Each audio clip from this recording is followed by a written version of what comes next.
तो प्यारे बच्चों हम सब आज जानेंगे बिहार के विषय में। किसके विषय में? चलिए, तो बिहार के विषय में हम लोगों को पढ़ना है ना। तो सबसे पहले हम लोग जानेंगे कि आखिर बिहार के है ना सीमावर्ती जिला कितने हैं, है ना, और वो कौन कौन से हैं, फिर इसकी चौहद्दी क्या है, हम ये सब जानेंगे। तो सबसे पहले हम जान लेते हैं बिहार की चौहद्दी, है ना। तो उत्तर में क्या है प्यारे बच्चों?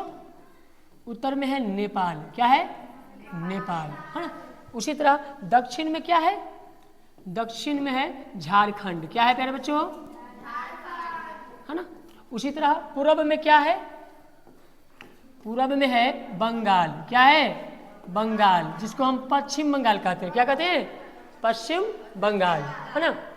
पश्चिम समझ जाना है, ठीक है। और इधर पड़ेगा आपको उत्तर में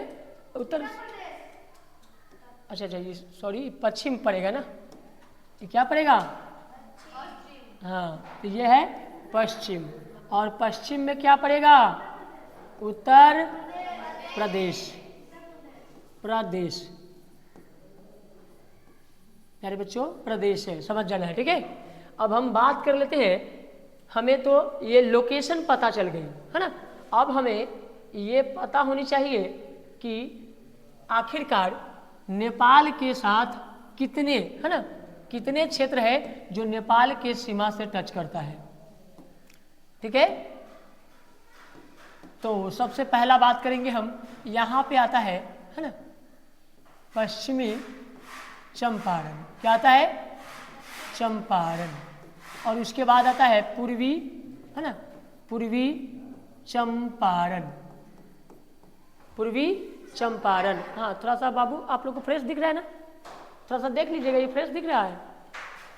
चलिए, उसके बाद जो आता है, अच्छा वो कम फ्रेश है बाबू, आप लोग थोड़ा सा देख लीजिएगा। हाँ, ये है पश्चिम चंपारण। उसके ठीक नीचे क्या है?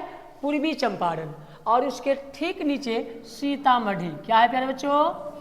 सीतामढ़ी, ठीक है। उसके ठीक नीचे, है ना, उसके ठीक नीचे मधुबनी। क्या है? मधुबनी, है ना। और उसके और नीचे आएंगे तो सुपौल। क्या है? सुपौल।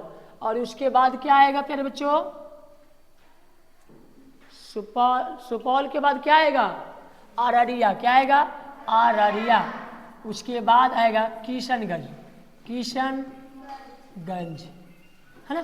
तो प्यारे बच्चों आप लोग बताइए कितने जिला हुआ? तो 1 2 3 4 5 6 7। यानी प्यारे बच्चों याद रखना है कि नेपाल के साथ बिहार का जो सीमा रेखा है उसमें 7 जिला, है ना, सीमावर्ती है। कितने जिला है? 7 जिला। अब हम बात कर लेते हैं कि किशनगंज है ना, ये हमारे पूर्व दिशा में भी है, समझ गए, यानी कि पूरब से भी है। अब ठीक नीचे उसके, है ना, पूर्णिया है। क्या है? पूर्णिया, है ना, पूर्णिया। उसके ठीक नीचे प्यारे बच्चों कटिहार। क्या है? कटिहार। तो ये सीमावर्ती 3 जिला पूर्व में हुआ। कितना हुआ प्यारे बच्चों? 3 जिला पूर्व दिशा में है।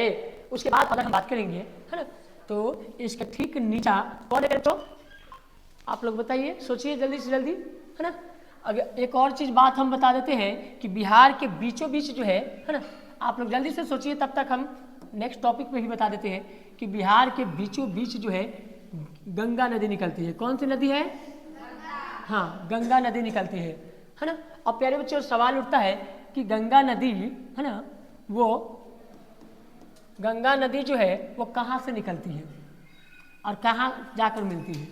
तो प्यारे बच्चों ये जो नदी निकल कर आ रहा है, गंगा नदी में जो मिल रहा है, इस नदी का क्या नाम है? फटाफट बताइए आप लोग।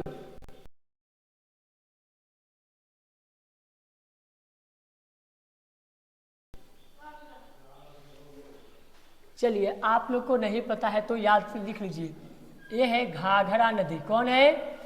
घाघरा नदी, है ना। और दूसरा जो नदी निकल करके आती है वो है गंडक। क्या है? गंडक, है ना। गंडक गंडक नदी। उसके बाद तीसरा जो नदी निकलती है वो कौन सी नदी है? बागमती। कौन है? बागमती। और उसके बाद में जो नदियाँ निकलती है वो है कमला। क्या है? कमला। और आखिरी जो नदी निकलती है वो है कोसी। क्या है प्यारे बच्चों? कोसी।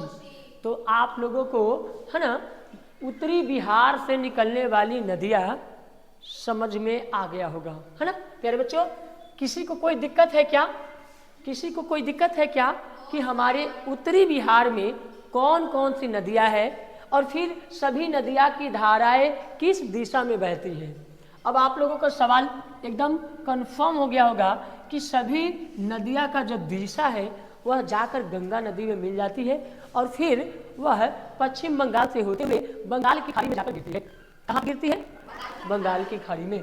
अगर हम बात कर लेंगे थोड़ा सा दक्षिणी की तरफ की नदियाँ, तो दक्षिण की तरफ जो होता है ना वो है पहला क्रमनाशा नदी। उसके बाद दूसरा जो नदियाँ निकल कर जाती है वो नदी है ना पुनपुन। कौन है? पुनपुन, जिसको फल्गु नदी कहते हैं। क्या कहते हैं बच्चों?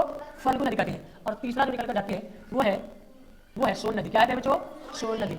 और नेक्स्ट नदियाँ जो निकलती है वो है चानन नदी, जिसको आनंद चानन नदी कहते हैं। चानन, तो आनंद चानन नदियाँ जो है वो जाकर गंगा में मिलती है। तो हमारे ये दक्षिणी बिहार और ये उत्तरी बिहार हुआ, है ना। उत्तरी बिहार हमेशा बाढ़ से पीड़ित होता है, तो दक्षिणी बिहार हमेशा सुखाड़ का चपेट में आ जाता है। हमेशा इधर सूखा होते हैं, है ना। इधर की भूमि जो होता है ना बागर भूमि, इधर है ना खादर भूमि। तो इधर जो है हर साल जल के कारण यहाँ की मिट्टी जो है ना हमेशा जल के संपर्क में रहता है, इसलिए ये बागर मिट्टी बन जाती है। और इधर जो है पानी की कमी के कारण है ना खादर भूमि बन जाती है। तो इधर जल की हमेशा कमी होती है ना। अब बात करते हैं गंगा का जो क्षेत्र है ना, गंगा का जो क्षेत्र है वह कितने प्रतिशत है या कितने है ना। तो गंगा का जो मैदानी भाग है, जो मैदानी भाग है वो 90,000 है। कितना है? 90,600 वर्ग किलोमीटर है। यानी बच्चों गंगा का मैदानी भाग कितना है? तो 90,600 वर्ग किलोमीटर है ना। और इसका 96% भूमि जो है वो क्वार्टेट भूमि है ना। क्वार्टेट का मतलब जलोढ़ मिट्टी, जो उपजाऊ मिट्टी है ना। तो ये गंगा की दोनी वाली मिट्टी होती है। अब बच्चों एक सवाल आता है कि दो नदियों के मिलन को क्या करें? तो दो नदियों के मिलन को संगम कहा जाता है। ये गंगा क्या है? अनेक नदियों का मिलन है, यानी कि गंगा संगम है। गंगा के संगम पे सोन नदी बसी है ना, आनंद चानन नदी बसी है, पुनपुन नदी है, क्रमनाशा है और ये फल्गु नदी के नाम से होंगे। भगवान बुद्ध जो है ना, भगवान बुद्ध है ना, जिनको बोध गया में ज्ञान की प्राप्ति हुआ था, यही फल्गु नदी के किनारे, पुनपुन नदी के किनारे उन्होंने तपस्या किए थे और उन्हें ज्ञान की प्राप्ति हुई थी। समझ गए? अब हम बात करते हैं कि यहाँ पे पश्चिम चंपारण क्या है? पश्चिम चंपारण, उसके ठीक नीचे गोपालगंज। क्या है? गोपालगंज है ना, गोपालगंज है। उसके ठीक नीचे प्यारे बच्चों है ना सारण है। क्या है? सारण। उसके ठीक नीचे सीवान है ना, सीवान। उसके ठीक नीचे है ना भोजपुर। क्या है प्यारे बच्चों? भोजपुर है ना, भोजपुर। उसके ठीक नीचे है ना प्यारे बच्चों कितना जिला हुआ पहले गिन लीजिए, 1 2 3 4 5 6 7 और 8 आएगा है ना। तो यहाँ पे रोहतास है प्यारे बच्चों है ना, रोहतास है यहाँ पे। समझ गए? ऊपर में है कैमूर। क्या है? कैमूर। और उसके ठीक ऊपर भोजपुर। कौन सा जिला? एक जिला छूटा है कोई है ना, ये औरंगाबाद छूटा होगा या अब हाँ बक्सर छूटेगा। ठीक करें, बक्सर है ना, बक्सर। क्या है प्यारे बच्चों? बक्सर जिला है ना। रोहतास के ठीक नीचे औरंगाबाद। क्या है? औरंगाबाद के ठीक नीचे है गया जी। क्या है? गया जी। ये गया था और गया को नीतीश कुमार ने गया जी बना दिया। उसके ठीक नीचे जो है नवादा। क्या है? नवादा। उसके ठीक नीचे क्या है? जमुई। क्या है? जमुई। और जमुई के ठीक नीचे है ना बांका। क्या है? बांका है ना। बांका के ठीक बगल में कौन से होंगे? बांका के बाद भागलपुर। क्या होंगे मेरे बच्चों? भागलपुर है ना। तो बच्चों अब बात करते हैं कि यहाँ पे कितनी नदियाँ, यहाँ पे कितने जिले सीमावर्ती है? तो बच्चों याद रखना है उत्तर प्रदेश से 8। कितने बच्चों? तो 8 नदियाँ जो है सीमावर्ती है। और वही झारखंड के साथ कितने हैं? तो बच्चों झारखंड के साथ भी 8 नदियाँ है है ना। तो ये नदियाँ भी है और ये जिला भी है, तो दोनों का ध्यान रखना है। छोटे बड़े बहुत सारे नदियाँ जाकर नाले जाकर मिलती है। तो प्यारे बच्चों, झारखंड के साथ बिहार के कितने जिला, है ना, कितने जिला सीमावर्ती है? तो 8 जिला है। वही पूछा जाए कि पश्चिम में उत्तर प्रदेश के साथ बिहार के कितने जिले सीमावर्ती है?